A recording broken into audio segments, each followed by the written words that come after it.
স্বাগত ডিবিসির নির্বাচিত সংবাদে। শুরুতেই জানাবো মার্কেন্টাইল ব্যাংক সংবাদ শিরোনাম। চাপের মুখে আত্মসমর্পণ করবে না ইরান। হামলায় সরাসরি অংশ নিলে অপূরণীয় ক্ষতির মুখে পড়বে যুক্তরাষ্ট্র। জাতির উদ্দেশ্যে ভাষণে খামেনি। একটি দলের সাথে সরকারের যৌথ বিবৃতি নজিরবিহীন। নিরপেক্ষ থাকার আশ্বাসে ঐকমত্য কমিশনের বৈঠকে ফিরল জামায়াত। এখানে বহুদলীয় গণতন্ত্রের 100-এরও বেশি দল আমাদের দেশে আছে, তাহলে তো এমন এক কালচার তৈরি হবে, উনি যার সাথে কথা বলেন একটা জয়েন্ট স্টেটমেন্ট করতে হবে।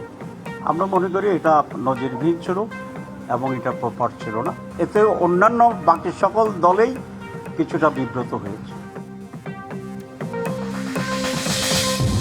বরগুনায় ডেঙ্গু পরিস্থিতি বেসামাল। চিকিৎসক সংকটে হিমশিম। বগুড়া, চাঁদপুর ও নোয়াখালীতে বাড়ছে করোনা রোগী। কিট সংকটে বন্ধ পরীক্ষা। 8টা বেডের 2টি রুম আইসিইউ হিসেবে আমি প্রিপেয়ার করে রেখেছি।